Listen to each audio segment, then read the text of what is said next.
The more people try to make money by predicting the stock market and then trading on those predictions, the less predictable those prices are. If you and I could predict the stock market tomorrow, then we would do it. We would start trading today on stocks that we thought were going to go up tomorrow. Well, if we did that, then instead of going up tomorrow, they would go up now as we bought more and more of the stock. So the very act of predicting actually affects the quality of the future outcomes. The key idea is you've got this notion of space. Space is this hypergraph that's laid out with all these atoms of space. Time is the inexorable rewriting of that hypergraph by these computational rules. But the thing to understand is, what does an observer like us observe of what's going on in the system? Remembering that an observer like us must be embedded within the system. We are part of that system. And the thing we realize is that all that we can observe is the causal relationships between these updating events. So one way to think about it is, imagine that we were not being updated. Then whatever's happening in the universe, we're not going to know what happened. We're only going to know what happened when we've also been updated. So in a sense, what ends up being the case is that all we can really be sensitive to is this network of relationships, the causal relationships between updating events. So for example, let's say you have this little update that happens and it produces a certain output. Well, then you can ask, well, what other update events depend on the output from that first update event? And from that, you can build up this causal graph of what affects what.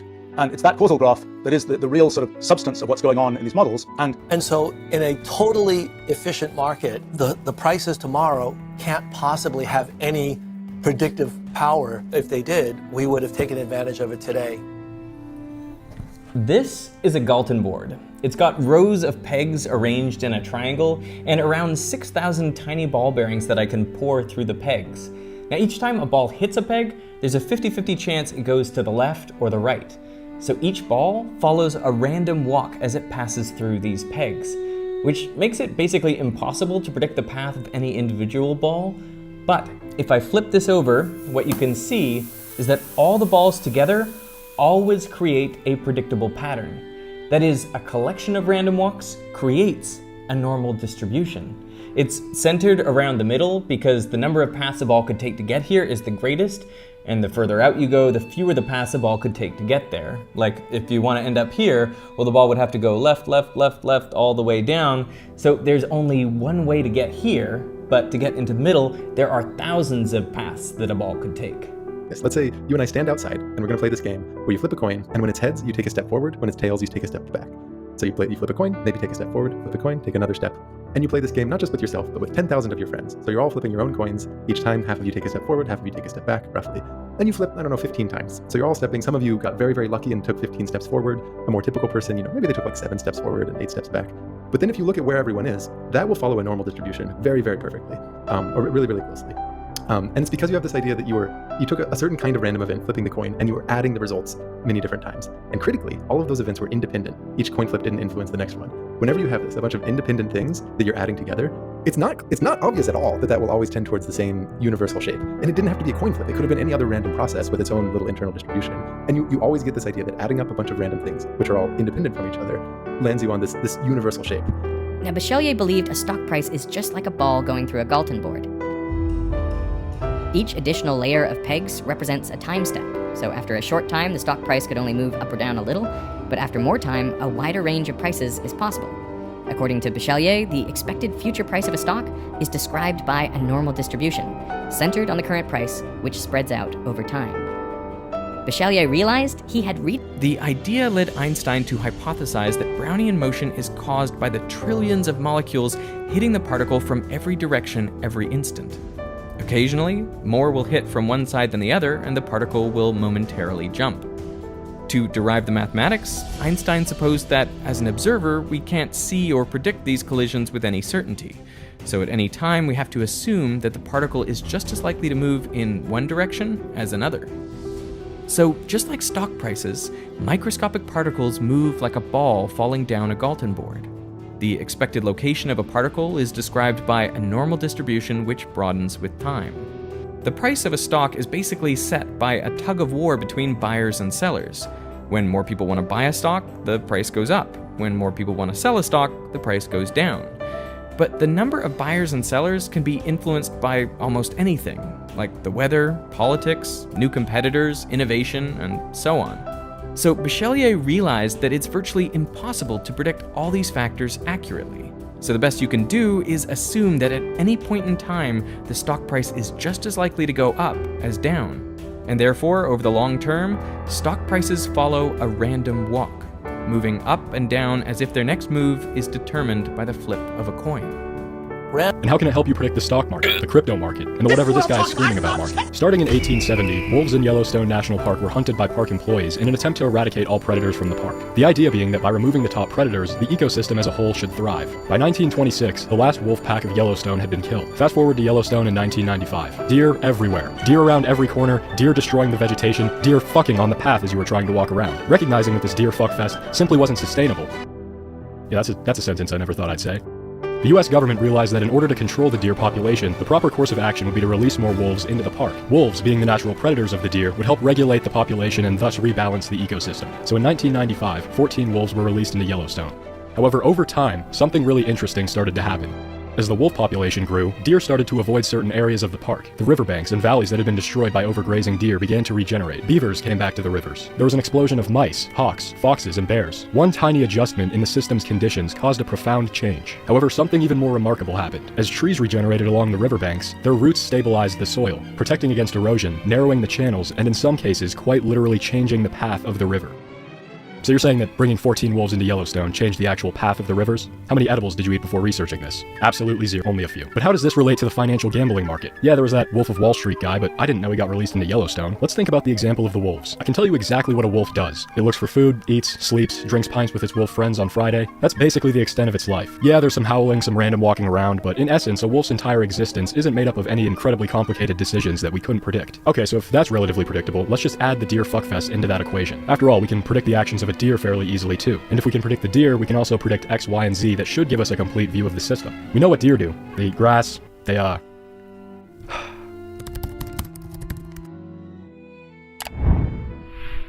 They eat quickly. Then later, they cough up food and chew it again. They do whatever this is. Let's just say we can predict the actions of a deer fairly well, with around 70% certainty. The problem is that with each degree we remove our prediction from those very precise starting conditions, things get significantly more complicated and unpredictable. You're making a prediction based on a prediction, based on an assumption, so you can even change up the word if you want. But with each prediction you make, you're becoming more and more uncertain. Is it starting to make sense why economic theory doesn't actually work to predict anything? Why the degenerates of Wall Street bets would rather listen to a gecko for their financial advice than look at a 10K? Well, I'm here to offer a solution. Not a good one, but a solution nonetheless. Think about the most basic economic model of the stock market. Every independent degenerate has only one goal: to make as much money as possible. But this is where the paradox arises. You can only buy a stock if someone is selling, a counterparty, probably an institution. The same institution that sold you those 20% out of the money calls expiring in 3 days. Why the fuck would you buy those? See, at least I know when I open Robinhood that I'm making a donation to Wall Street. That money's better spent in their hands. You know, on another vacation home, trip to Indonesia. I didn't even want to eat this week. I'm dieting. Dying. Let's use Microsoft as an example. What is actually causing this to go up and down, theoretically? There's some institutions, some funds, and some poor people. They all have the same goal: to buy high, sell low. Actually, that's just the goal of the poor people. Buy low, sell high. Breaking news: Bill Gates is getting divorced. Let's just pretend that he's still the CEO because it's funny. The institutions see this. They look at their models, talk to some insiders, and consult the Asian quant making $500,000 per year. He priced in the divorce 10 months ago, before Melinda Gates even priced it into her mind. He used satellite imagery to track Melinda's recent behavior, then built a linear regression model that recognizes this behavior as multiple standard deviation irregularities from Melinda's historic movement patterns. He then consulted multiple behavioral psychologists as well as Microsoft insiders and came to the conclusion that there was turmoil in the relationship and divorce was a likely outcome. Then there's you.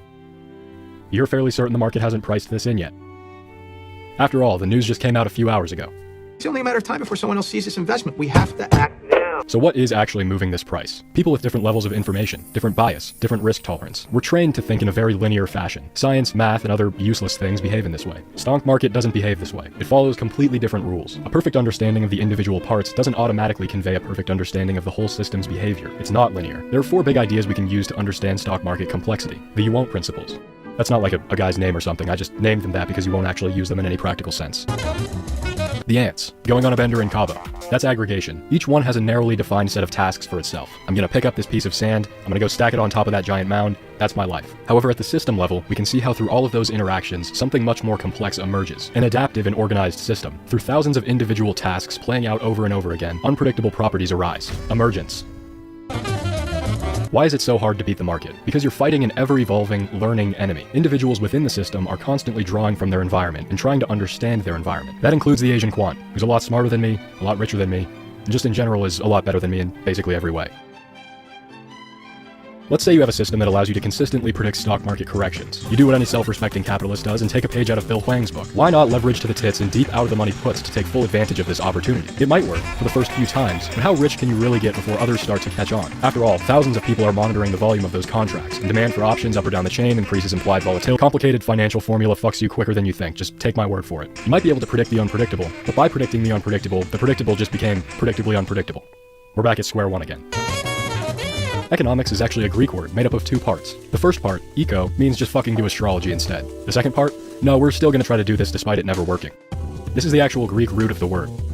We think the model of our world should be linear. This makes sense with most of what we know about math and science. If I can predict what degenerate A, B, C, D, and E will do, shouldn't the sum of their actions be equally predictable? Yes, it should. So it is. Not exactly. When I drive around blasting Lights by Ellie Goulding in this theoretical fake world where I actually do that, the car moves according to the laws of physics. It's completely predictable, deterministic, linear. The car accelerates according to an equation. The car experiences friction according to an equation. The car has all the maintenance lights on but never gets serviced according to an equation. We're very used to this idea that things should have a clear and predictable cause and effect. Understanding cause and effect is critical in controlling the world around you. It's how we've built civilization. Unfortunately, this isn't the case with the stock market. The non-linear nature of the market suggests that large-scale changes can come from tiny inputs, and it's impossible to trace those large-scale changes back to their initial cause. Think about momentum trading, an entire branch of trading devoted to capitalizing on the mechanics of the system without any regard for the actual function of the system. Trends are self-reinforcing. Think about this cycle. Tim Cook unveils the Apple car. It's better than anticipated. Institutions buy lots of Apple shares, making the price go up. Momentum algorithms pick up on this price movement and start buying shares. The retail degenerates see this, post about it in Wall Street Bets, and get jacked to the tits in deep out-of-the-money options. This out-of-the-money option buying increases gamma all the way up and down the option chain. Higher gamma means market makers have to buy more shares to stay adequately hedged against risk, and the cycle continues, leading to a feedback loop of pure and utter degeneracy. The efficient market hypothesis suggests that there's no way to consistently achieve superior trading results. Risk and reward are perfectly symmetrical, giving all investments an expected value of 0, not to be confused with my Robinhood account, which also has an expected value of 0. This is like someone giving you a dice and saying if you roll a 1, 2, 3, 4, 5, I'll give you $10, but if you roll a 6, you give me $50. If you're like me, who's taken multiple incredibly high-level statistics classes, you think, yes, this idiot doesn't realize that I have a 5 in 6 chance to make money and only a 1 in 6 chance to lose money. I'm gonna be rich. However, as I continue to roll the dice, reality sets in. I'll hover between slightly profitable and slightly unprofitable for all of eternity, making the value of the game approximately 0. So, you're saying there's no hope, right? The market is a complex adaptive system with no cause and effect that's simultaneously somehow incredibly efficient, with quants from Wall Street and space pricing in every individual photon hitting the Earth and how those photons translate to local weather patterns correlating to fluctuations in the wheat futures market. You think NASA wants to go to space? Goldman Sachs has bases on the moon where senior analysts are pricing in each lunar asteroid impact and how the moon's additional mass affects the tidal forces altering salmon migration so they can efficiently price the Atlantic salmon futures market. For just $1 per month, you can buy Ben Rahman and Colt 45 to help him survive the winter. Or for just $5 a month, Goldman Sachs may have a base on help your boy get paid. That's not how the market works, right? Remember at the beginning of the pandemic when Zoom rallied thousands of percents? Except that's not Zoom. This is Zoom. That Zoom is a Chinese company that's been out of business for years. The SEC actually had to stop trading because of the confusion. A perfect example of rational investors allocating capital to price assets efficiently. Goldman Sachs may have a base on the moon, but they also have to play by more complicated rules. Portfolio mandates, liquidity, compliance with the feds, maybe, sometimes. Okay, so maybe the market isn't entirely efficient, but what about complex emergent properties with no discernible cause? How the fuck am I supposed to beat that? I wouldn't have been able to predict that wolves would change the paths of rivers. Maybe after taking peyote, but what, now I'm supposed to take that every time I want to buy some Apple shares? Okay, no problem, but I'm happy to tell you that there is a solution. It's not incredible. First, diversity of opinion means efficiency in a public exchange. I'm saying public exchange instead of stock market because you can really apply this to anything. When people are challenging each other's ideas, there's less room for inefficiency to rise. This makes sense when you really think about it. Degenerate A and B both think they're right and want to prove one another wrong. It's egotistical, fueled by testosterone, Adderall, and greed, the things that make the world go round. Now think about thousands of people all trying to do this at the same time. Even though each individual may not have perfect knowledge, they're constantly reevaluating their position, adjusting based on other arguments, and adapting to the most relevant information. What does that lead to? Incredibly efficient, well-priced stocks that offer little opportunity to you and I. However, knowing this tells us something interesting about where opportunity does exist. If diverse opinions create efficient markets, what might create an inefficient market? Example A, the housing market will never go down. It's rock solid, invincible. Example B, GameStop is a dying company. The brand is stale. They bought my used copy of GTA for $3 of store credit. Look at the short interest. There's not a single person on planet Earth that thinks this company is going to survive.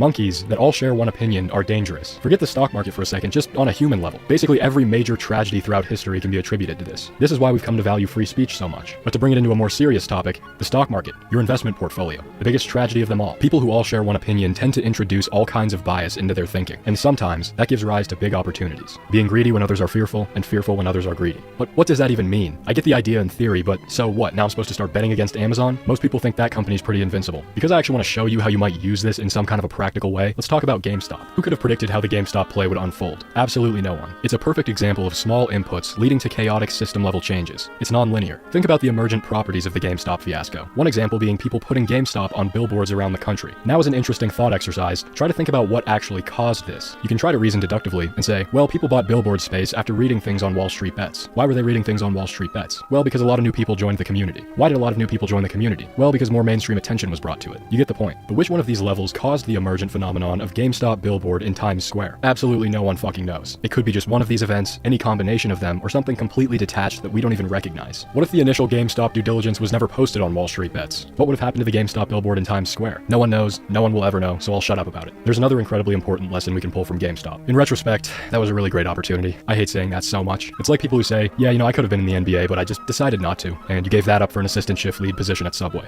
Interesting. Knowing what we know about complex adaptive systems, we can recognize that when large groups of people all have the same opinion, inefficiency arises. With GameStop, you could see this reflected in the short interest. This isn't to say that the overwhelmingly bearish sentiment around GameStop was completely incorrect. In fact, it was probably very well deserved. However, with such an incredibly pessimistic outlook, it may not take a big change to completely shift that narrative. Not every story turns into a GameStop. Most will go the other way. However, asymmetry between risk and reward means if you're willing to roll the dice enough times, eventually the law of averages is going to carry you to the moon. And where might you find that asymmetry? In places where the masses can't fathom how they'd possibly lose. So maybe there is hope for us. Probably not, but maybe. Will any of this abstract theory help to predict anything in real life? I wouldn't count on it. Will I take my own advice to help manage risk and outsize returns? I wouldn't count on it. Will I not